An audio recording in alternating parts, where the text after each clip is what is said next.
comunidades de escasos recursos económicos, los grupos de las mujeres, las comunidades LGBT, las comunidades de envejecientes, las personas con diversidad funcional, las niñas y los niños, las inmigrantes en el país. Son esas denuncias las que se van a estar presentando.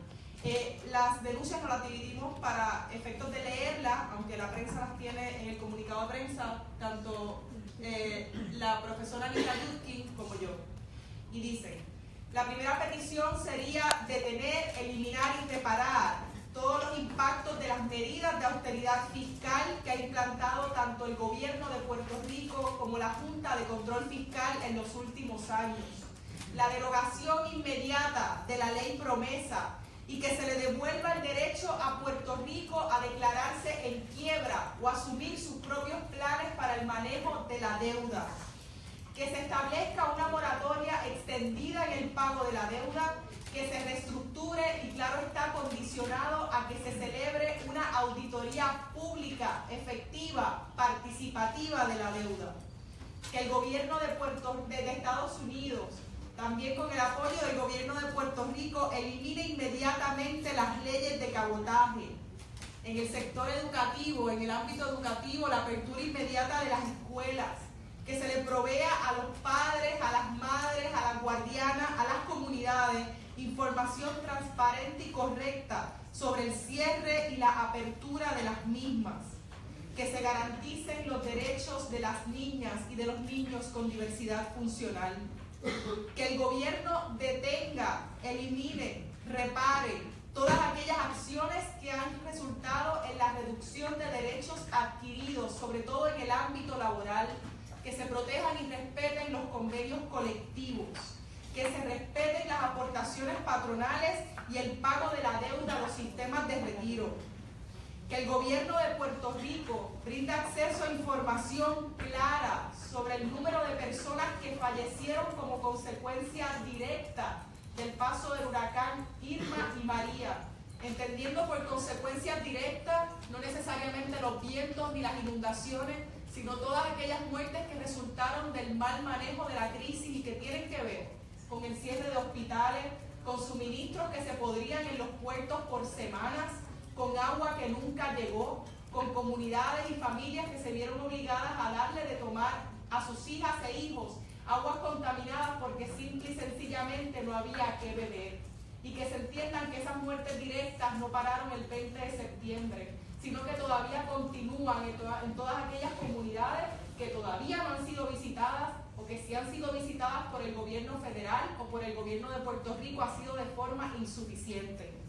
Que el gobierno de Puerto Rico y de Estados Unidos asuman, implanten, desarrollan, pongan en vigor de manera transparente un plan para el manejo de desastres que incluya ayuda inmediata, que incluya ayuda humanitaria, que incluya información sobre los esfuerzos de recuperación y reconstrucción y que, claro está, como decía la profesora Martínez al comienzo de la conferencia, información sobre qué contratos se están dando y a quiénes como parte de esta estrategia de recuperación del país.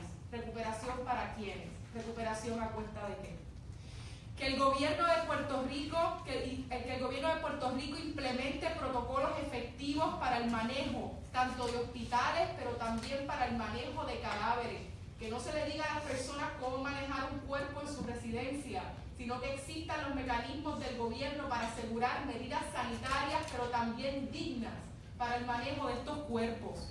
Que el gobierno de Estados Unidos otorgue un trato igual a Puerto Rico en el desembolso de fondos federales para el área de salud, particularmente ahora que tanta necesidad hace. Que toda persona que perdió su vivienda a causa del huracán, por causas naturales, tenga acceso a una vivienda adecuada y digna en un periodo razonable de tiempo. Que se establezca un programa de realojo de emergencia para personas que perdieron sus hogares a causa de sus comunidades, pero que este programa para reubicar a las personas, para realojar a las personas que perdieron sus viviendas, no sea un desalojo forzoso a los Estados Unidos.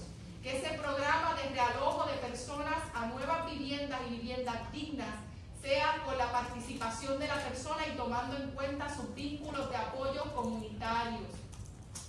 que en los casos de desahucios y ejecución de hipotecas, donde ya sabemos que tenemos una crisis con casi 19.000 ejecuciones de hipotecas presentadas en nuestros tribunales, no se presente un caso más, que se suspenda, que se dé una moratoria tanto en la presentación como en la continuación de los desahucios y las ejecuciones de hipoteca. Es decir, no moratorias irreales que realmente no le resuelven a nadie el miedo de perder su techo, y cuando pierden su techo, claro está, de perder su familia y perder todas las demás consecuencias que tienen que ver con perder una casa digna, sino que se suspendan para darle a las personas la oportunidad de poder recuperarse adecuadamente de la crisis, recuperarse económicamente y poderse ver con la seguridad de que mantendrán un techo para sí y para su familia. Como mencionó Ariadna, voy a resumir reclamos que aparecen en el comunicado de prensa y luego de eso voy a hacer un breve comentario sobre la mesa de trabajo de educación y sobre el grupo de la niñez en Puerto Rico con los que estuve trabajando en el informe. Comienzo con los reclamos. Establecer, ¿verdad?, una política de no discrimen contra las personas LGBTIQ en cuanto a los refugios y albergues de emergencia. Aplicar una perspectiva de género en el manejo y respuesta a los desastres naturales. Crear protocolos para la prevención y manejo de casos de violencia doméstica, acecho y agresión sexual en los refugios. Crear y divulgar planes para las órdenes de protección por violencia doméstica, acecho y agresión sexual en situaciones cuando están inoperantes los mecanismos que usualmente se utilizan debido a un desastre natural. También el desarrollo de forma participativa de ciudades sustentables y resilientes ante el creciente impacto del cambio climático sobre Puerto Rico.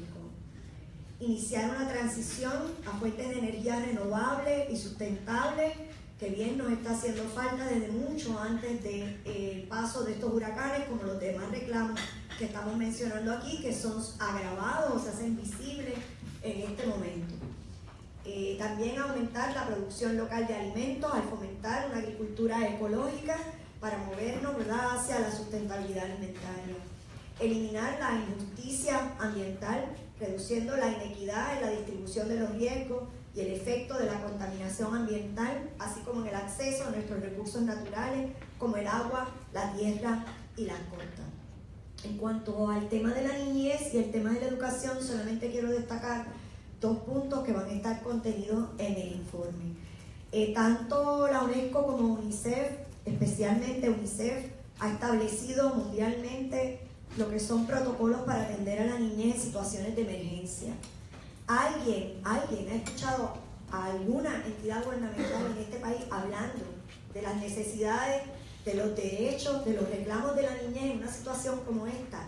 Nadie. La Secretaría de la Familia no la hemos visto desde que este proceso inició. A la Secretaría del Departamento de Educación le hemos visto bastante diciendo que escuelas va a cerrar.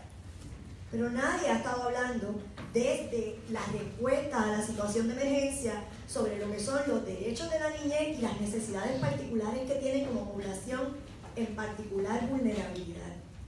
Esas medidas de emergencia, todas indican, y desde una perspectiva de derechos humanos, que lo primero que tú tienes que hacer es regresar lo antes posible los servicios y las rutinas a los que los niños acceden, por ejemplo, la educación. Es como ley 1. ¿De qué manera tú restituyes los servicios, mejoras los servicios, atiendes las necesidades de la niñez en situaciones de emergencia? Nadie ha hablado de eso. ¿Okay? En cuanto al cierre de las escuelas, que sabemos que es un problema que precede al huracán y que se utiliza la emergencia para agravar esa situación de falta de acceso a las escuelas. En cuanto al cierre de las escuelas, como me dijo una de las maestras que entrevistamos para el informe sobre educación, no puede ser que pensemos que la niñez de este país es mercancía y que la movemos de un local a otro como tú mueves el inventario de una tienda. ¿Okay? La niñez de este país tiene derecho a una educación digna que respete todos sus derechos, incluyendo los derechos a la participación, y que se reconozcan como tal en el proceso de atender sus necesidades, de las que nadie ha hablado en este proceso. Finalmente, este año esta audiencia ante la Comisión Interamericana es la tercera que se da de manera consecutiva en 3 años. Tuvimos una audiencia en el 2015, una en el 2016 y esta en el 2017. Por supuesto, es para nosotros evidente que tanto la Comisión Interamericana como otros órganos internacionales tienen una gran preocupación sobre lo que está pasando en nuestro país. Nosotros estamos muy contentos de que la Comisión nos haya permitido tener esta audiencia pública y poder hacer esta denuncia, que además vale la pena recalcar que solamente menos de una tercera parte de las solicitudes que se hacen a la Comisión son aceptadas para audiencias públicas. Así que claramente hay interés de parte de la Comisión Interamericana por escuchar estos reclamos.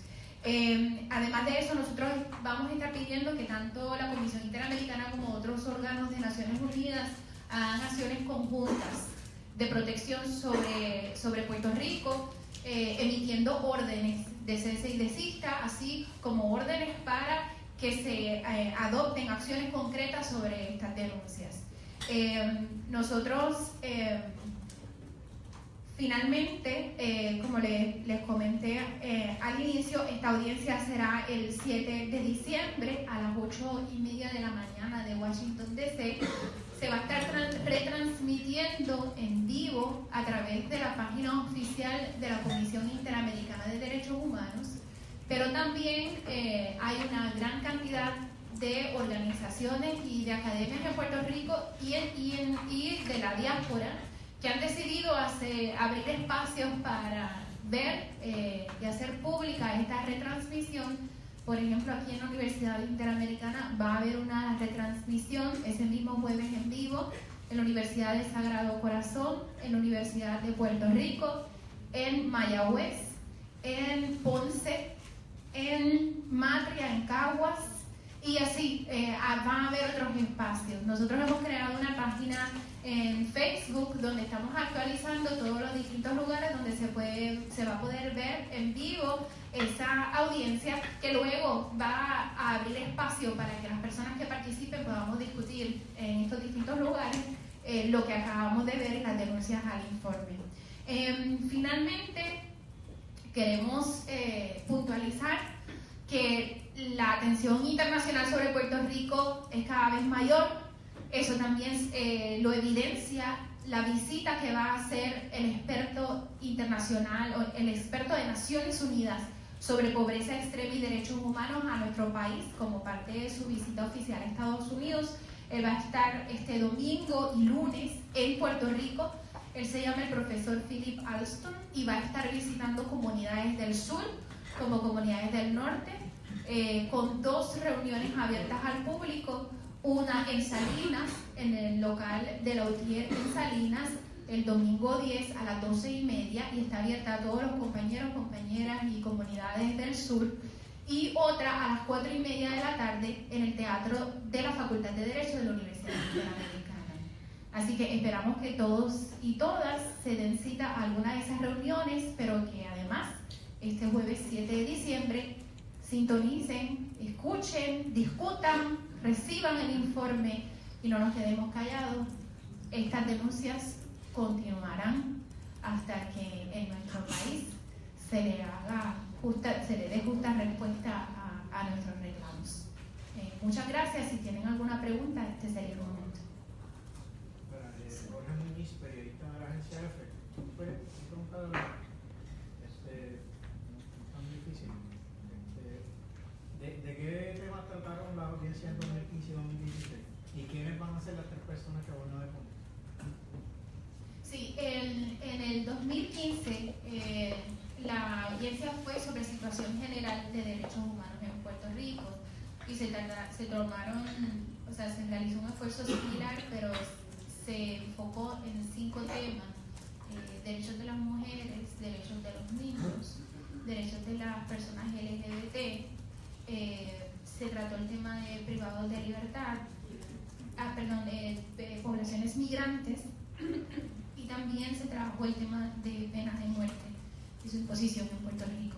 El segundo año, que fue el año pasado, en abril del 2016, la audiencia fue sobre política fiscal y pobreza en Puerto Rico. Y bueno, este año entonces está dirigida al tema de la desigualdad, pobreza, contaminación y desastres naturales, que ya dijimos que no son tan naturales. ¿Quiénes van a ser Sí, la delegación es bien amplia, pero las ponencias principales en esa audiencia van a ser de 3 lideresas comunitarias. Ellas son Modesti Rizarri, lideresa del municipio de Loíza, Betsaida Bosa Matos, de las comunidades de Peñuela, forma parte de los movimientos y los grupos comunitarios en Peñuela que han estado trabajando por mucho tiempo en contra de la contaminación ambiental en el sur, y también la compañera Kiana Chalis Figueroa, compañera de Vieques. También ella va a contar o a expresar, ¿verdad?, lo que ha sido la experiencia de una de las poblaciones más marginadas en Puerto Rico, la población de Vieques, y cómo después del desastre natural pues ha habido un impacto muy particular en la población de nuestros hermanos y hermanas en la isla municipio. Aquí además les comento que en el salón hay representación de todas las organizaciones que han estado trabajando los informes. De hecho nos acompaña Ismael Guadalupe, así que nos acompañan muchos compañeros y compañeras que también pueden también dar su opinión sobre lo que está pasando y el informe. Buenos días, David Cordero, periódico Metro. Como saben, recientemente, en los pasados días, se aprobó la reforma contributiva federal, que si se queda como está, pondría un 20% adicional de impuestos a la exportación de Puerto Rico hacia Estados Unidos. ¿Cómo eso agravaría la situación? Quisiera un comentario al respecto.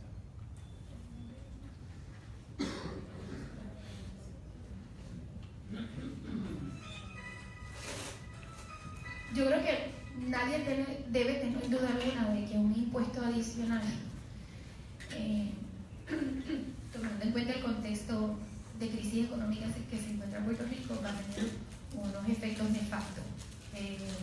Y ya yo no sé cómo pueden ser más nefastos de lo que son la realidad que estamos viviendo. Así que parte de nuestras denuncias y nuestras solicitudes en Washington también van a ir dirigidas a exigir que no se impongan mayores presiones, un peso mayor sobre la ya debilitada economía en Puerto Rico.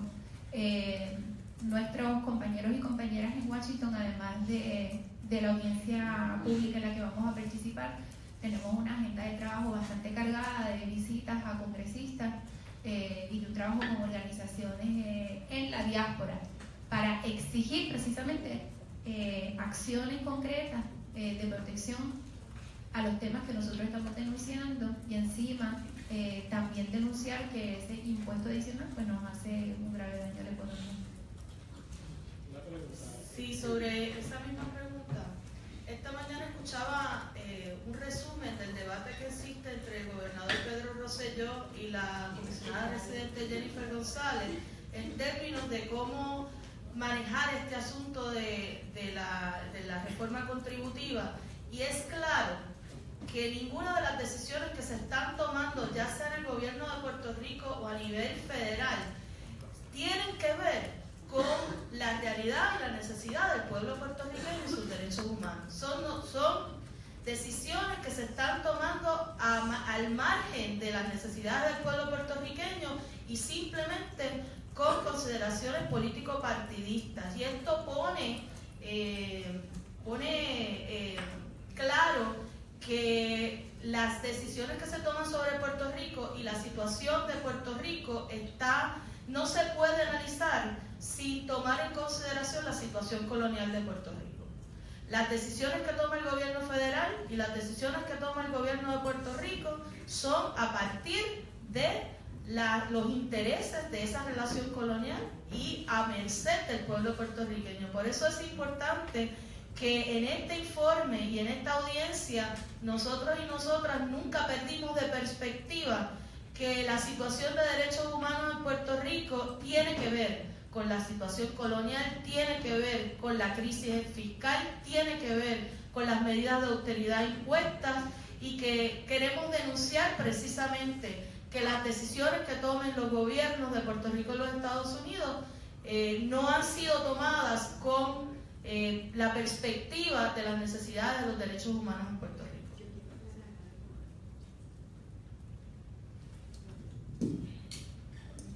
Quiero simplemente aclarar algo cuando preguntaron sobre quiénes van a exponer ante la audiencia, y en esta pregunta que surge sobre lo de cambio en la ley federal, que se rinde un informe ante la comisión que ya va por más de 200 páginas, estamos, ¿verdad?, dando la última edición al documento, y en ese informe se incluye una sección amplia sobre el estatus del problema económico del país, que da el contexto para entonces poder hacer algún tipo de argumento o reclamación en relación a esa legislación más reciente.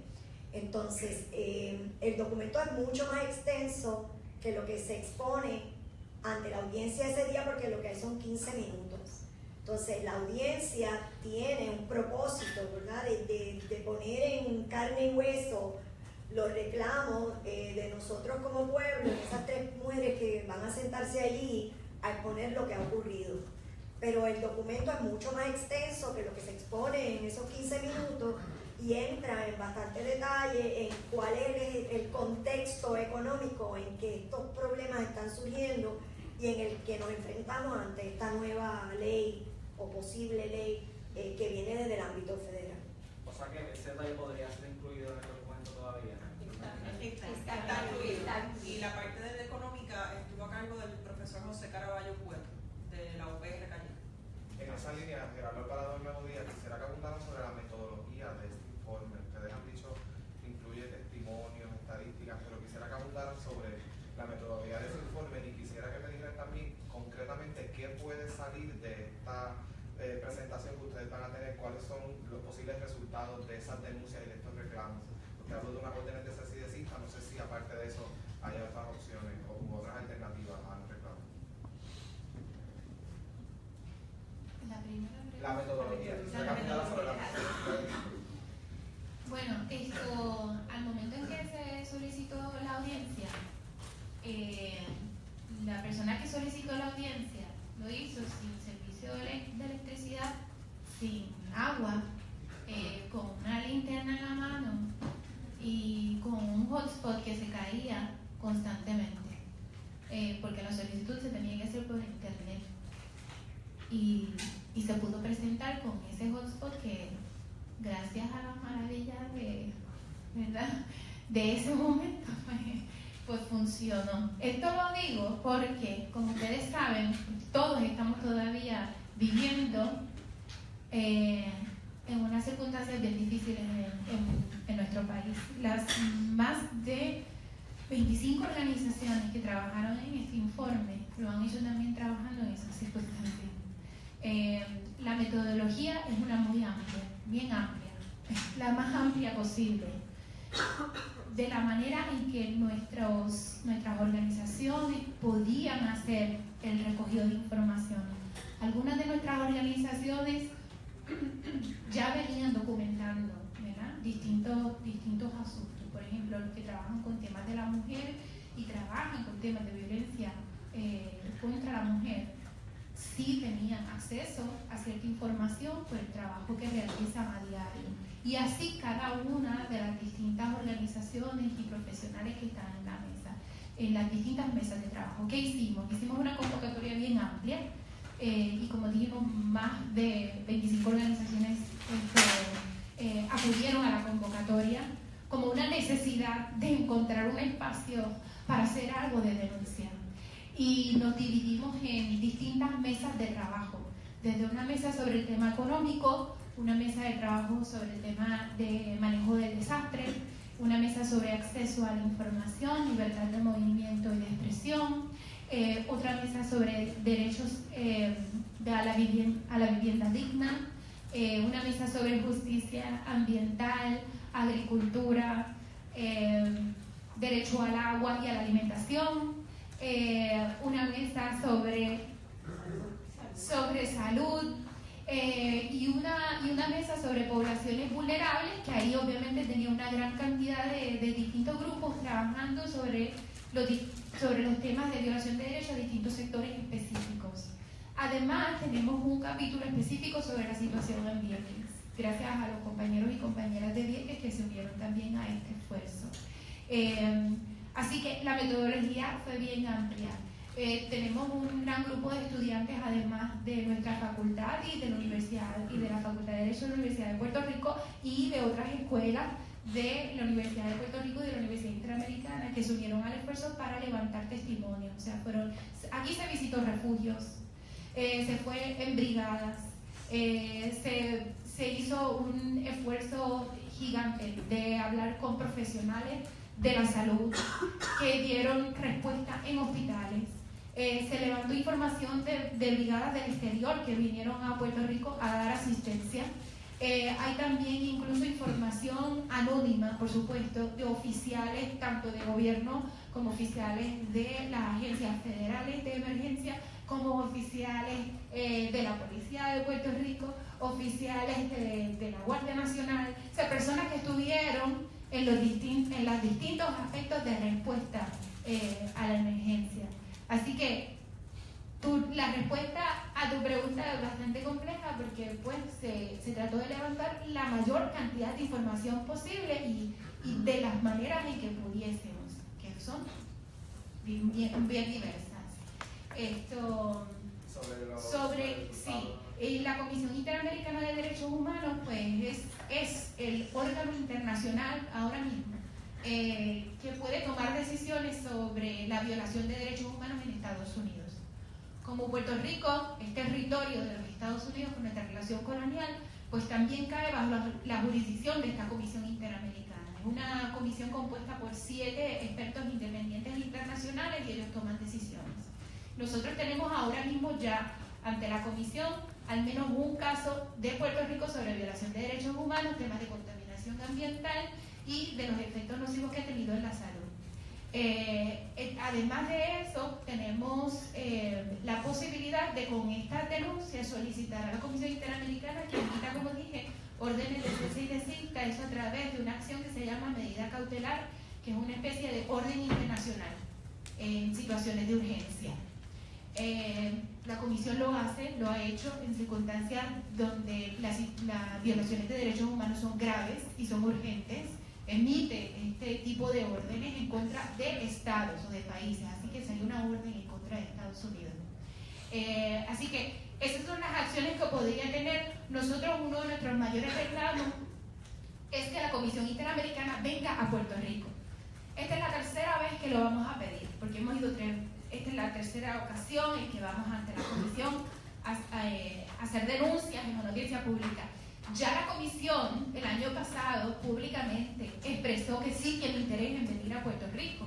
El problema es que ninguna entidad internacional puede venir a menos que el Estado lo permita. Así que uno de los mayores escollos que hemos tenido para que la comisión pueda venir a Puerto Rico es que el gobierno de Estados Unidos ha bloqueado esa posibilidad. Y nosotros vamos a exigir que el gobierno permita que la comisión venga, al igual que ya permitió, por ejemplo, que el experto independiente de Naciones Unidas sobre pobreza venga al país. Yerixa Rivera del Vocero, me gustaría que me hablaran cuál es el resultado que ustedes esperan obtener con su visita en Washington.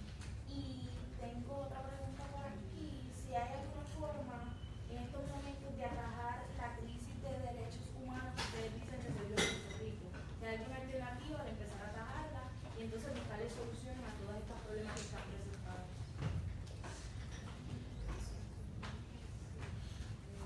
Sí. En lo personal, en cuanto a los derechos humanos, yo creo que diciembre es el mejor momento para ya comenzar a orientar a nuestros ciudadanos sobre lo que es lo de los derechos humanos, que precisamente declarado diciembre, el mes de los derechos humanos, y el día 10 es el Día Internacional. Yo considero que nosotros como grupo, mucha gente a veces ve a los defensores de diferentes organizaciones en diferentes áreas como si fuéramos personas punitivas, como si fuéramos personas problemáticas, cuando usted trata de ayudar a otros a defender lo que se supone que es un derecho que usted tiene. Pues yo creo que es un buen momento de, con todo esto que estamos haciendo y que se va a llevar a Washington, que tanto los puertorriqueños y todos los que nos podrán estar viendo entiendan cuán importante es defender los derechos humanos, porque a veces usted se le acerca a una persona para orientarla sobre lo que es correcto hacer o darle, y creen que usted lo que está haciendo es como un favor. Usted no le está haciendo un favor a nadie, es un derecho que usted tiene. O sea, tenemos derecho a la salud, a la educación, tenemos derecho a la dignidad. ¿Por qué razón tengo que utilizar el mal de una persona para yo lucrarme de un bien? Que es algo que hemos estado exponiendo de una manera más amplia, pero considero, yendo por tu línea, que es momento de que reforcemos en nuestro país lo que son los derechos humanos. Y como decía el compañero Ever Padilla en una columna que salió precisamente en el Nuevo Día esta semana, muy interesante, vamos a promoverlo. Tanto las instituciones educativas, incluirlos en sus currículos y en otras áreas de discusión comunitaria, vamos a ir educando a nuestra gente para que dé valor a lo que las organizaciones de entidades sin fines de lucro están haciendo en este país.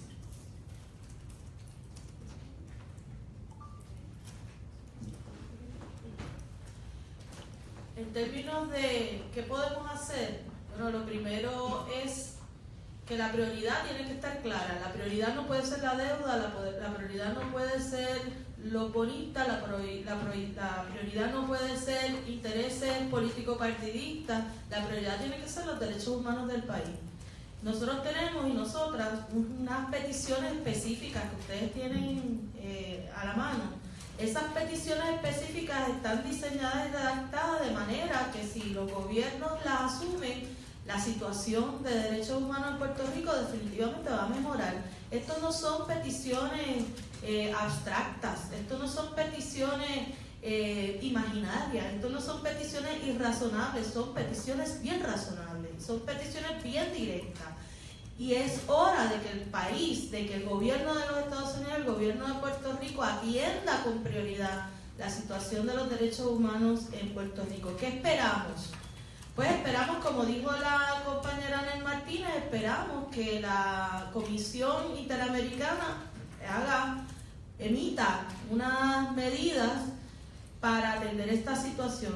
Se llaman medidas cautelares, son medidas de cesidecista, pueden emitir unos informes, pueden emitir unas declaraciones sobre la situación de derechos humanos en Puerto Rico, y que esto sirva para que el gobierno se enfrente a estas denuncias y responda con la información, responda con las acciones concretas que estamos solicitando. Solo para añadir, cuando un grupo de organizaciones decide acudir a un órgano internacional de supervisión de derechos humanos, es porque en su país no ha habido respuesta. O sea, nosotros no estamos esperando nada de la comisión, estamos esperando todo del gobierno de Puerto Rico y del gobierno de Estados Unidos. O sea, que nuestras denuncias principalmente es a que se actúe sobre estos temas aquí, y que no se espera que venga un órgano internacional a ordenar lo que ya sabemos que tiene que hacer. Aquí hay acciones que se pueden implementar ya, y algunas las hemos mencionado. La moratoria sobre desahucios y ejecuciones de hipoteca es una acción que no requiere mucho más que una legislación, que se apruebe legislación al respecto. Y así, sobre cada uno de los temas hay acciones concretas que se pueden asumir de manera inmediata o por lo menos en corto plazo. Y quien tiene que responder no es un órgano internacional, sino nuestro gobierno, nuestros oficiales de gobierno en Puerto Rico. Pero ¿y entonces por qué no acudir entonces al gobierno y buscar alternativas para que sea el gobierno que tome acción? O por supuesto, todos los grupos que están representados en este informe, llevamos no un mes, años reclamando gran parte de lo que se está solicitando aquí. Pero en el último mes, a pesar de la falta de comunicaciones, de la falta de luz y de agua, también se han hecho acciones. Se le ha solicitado a la legislatura que actúe, se le ha solicitado al gobernador que actúe, los maestros, los padres de nuestros niños y niñas han estado en la calle, es más, los han arrestado. Así que, ¿qué más que seguirle exigiendo al gobierno de Puerto Rico? Por supuesto que vamos a seguir exigiendo al gobierno de Puerto Rico, vamos a hacer cabildeo, pero en estos momentos, para nosotros, lo que está ocurriendo en Puerto Rico es tan crítico que necesitamos acudir a órganos internacionales para denunciar lo que está pasando en Puerto Rico. Habla de los arrestos, aprovecho para preguntarle si tienen cifras oficiales de violaciones de derechos humanos que se hayan dado durante este año en Puerto Rico.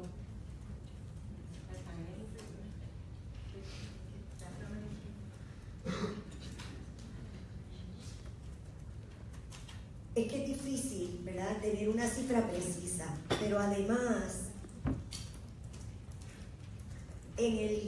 si miramos las situaciones del país desde la óptica de los derechos humanos, si hay una persona que sus derechos están siendo violentados, tenemos un problema.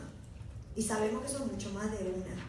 Entonces, la noción de que, bueno, cuántas son, cuántos números, bueno, es mayoría, es minoría, es una lógica ajena a lo que es el trabajo y la defensa de los derechos humanos en el país. Si hay una persona cuyos derechos están siendo violentados, nosotros tenemos que trabajar para que eso no siga ocurriendo. Y obviamente sabemos que son mucho más de una, ¿verdad?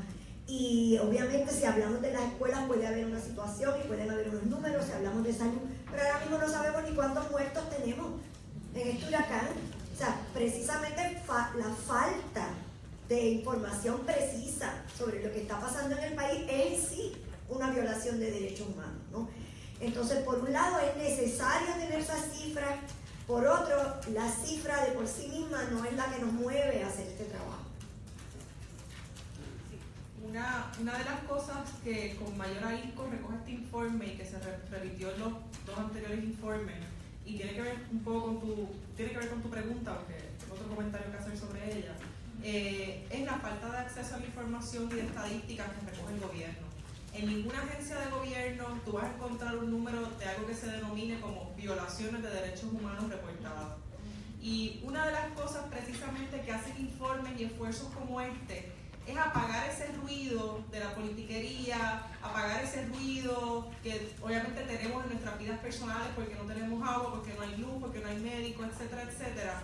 Y un poco demostrar que esto es estructural y que es sistémico.